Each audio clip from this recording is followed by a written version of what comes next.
مولانا عطا اللہ شاہ بخاری رحمت اللہ علیہ جو امیر شریعت اور امیر البیان تھے،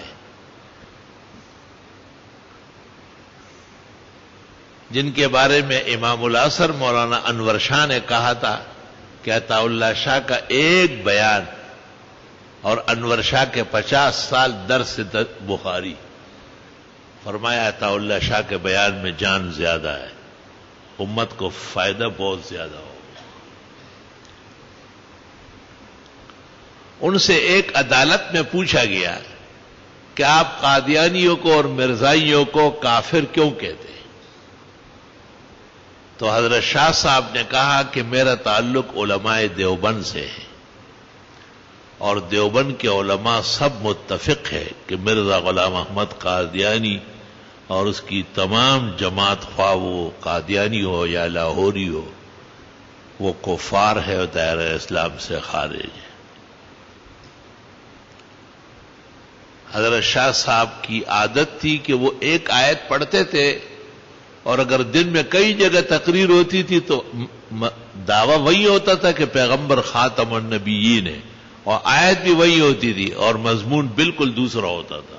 اللہ نے اتنے معلومات دی تھی ان کو، مقصد ان کا یہ تھا کہ جج کے دل میں علماء دیوبند کی عظمت، ہیبت اور وقار بیٹھ جائے کہ اتنا بڑا طبقہ ہے کہ ان کے مقررین، ان کے مناظرین وہ اس عقیدے پر مضبوطی کے ساتھ قائم ہے۔ اس لیے شاہ صاحب نے کہا کہ میرا تعلق علماء دیوبند سے ہے، اور وہ سب کے سب متفق ہے کہ مرزا غلام احمد قادیانی اور اس کی پوری جماعت دائرہ اسلام سے خارج اور کافر ہے، تاکہ بزرگوں کی بھی عظمت اور ان کی حقانیت دوسروں تک بھی پہنچ جائے۔ یہ بھی ایک بڑی ذمہ داری اور منصب کی بات ہوتی ہے۔ ہر شخص آسانی سے نہیں سمجھتا، کیونکہ سمجھنے والوں کی سمجھ میں بھی زمانہ گزرا ہوتا ہے، اور سمجھنے والوں کی سمجھ جو ہے یا تو عطا الہی ہوتا ہے کہ وہ فوراً سمجھتے ہیں، اور یا یہ کہ ان کی کسب، محنت، ان کی مراجعت الی الدین اور ان کا رجوع الی اللہ، اس میں وہ اس مقام کو پہنچ چکا ہوتا ہے کہ ان کو سمجھنے میں بہت آسانی ہوتی ہے۔ مرزا غلام احمد قادیانی نے جب نبوت کا دعویٰ کیا اور ہول فول اور خراب باتیں کرنے لگا، تو اس زمانے میں بھیرا میں ایک عالم تھا حکیم نور الدین، اور اس نے حدیث تو شاہ اسحاق سے پڑھی تھی، لیکن شاہ اسحاق ان سے ناراض تھے بہت۔ اس زمانے میں یہ دستور تھا کہ طالب علم جب دور حدیث کر کے فارغ ہوتے تھے تو بس آخری سبق کے بعد طالب علم بستر باندھ چکے ہوتے، چلے جاتے۔ تو ہر طالب حدیث ختم ہونے اور دعا کے بعد اٹھ کے اور شاہ اسحاق کی خدمت میں آتا، تو حضرت ان سے کوئی بات کرتا کہ تو یہ خیال کر، یہ خیال کر۔ یہ تو اول اٹھ نہیں رہا تھا، اور لڑکوں نے کہا کہ اٹھ جاؤ نا، آخری دن ہے استاد سے ملنے کا۔ تو یہ بڑے بادل ناخواستہ اٹھا اور شاہ صاحب کے پاس آ کے بیٹھ گیا۔ حضرت شاہ صاحب نے بھی منہ موڑ لیا اس طرح۔ کچھ دیر بیٹھا رہا اور پھر یہ اٹھ کے چلا گیا۔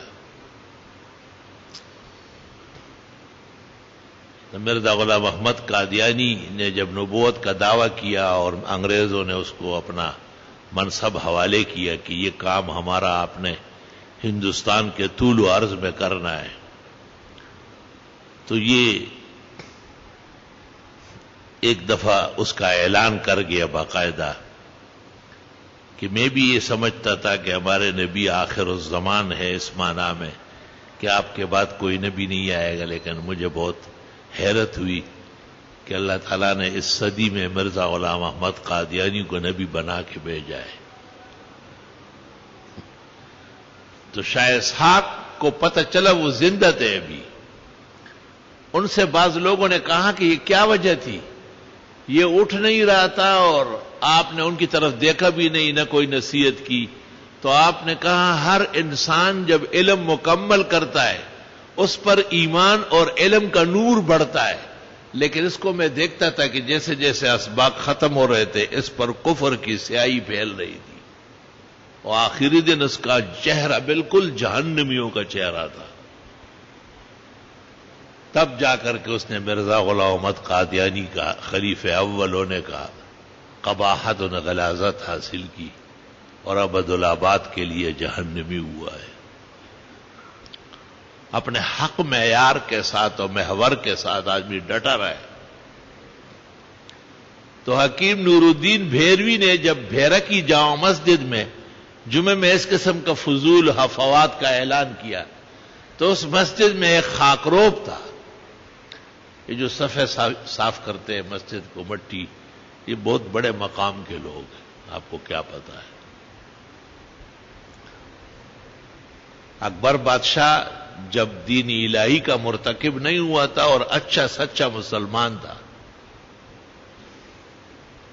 تو وہ اپنے وزیروں کو کہتا تھا کہ ٹائم دیکھو مسجد خالی ہے کیا. تو لوگ کہتے ہاں مولوی سب چلے گئے، طلباء بھی ادھر ہو گئے یا نمازی حضرات فجر پڑھ کے. تو اکبر بادشاہ جلدی گھوڑے پر بیٹھ کے آتا اور جھاڑو، شاہی جھاڑو ساتھ لاتا اور محراب سے لے کے جوتوں تک جھاڑو دے کے بس پھر جھاڑ کے دعا کر کے روانہ ہو جاتا. کہتا ہے یہ جو بغیر کسی تصادم کے اس نے اتنی بڑی حکومت کی، اس کی ایک وجہ یہ تھی کہ وہ مسجد کے ادب میں بہت زیادہ آگے تھا.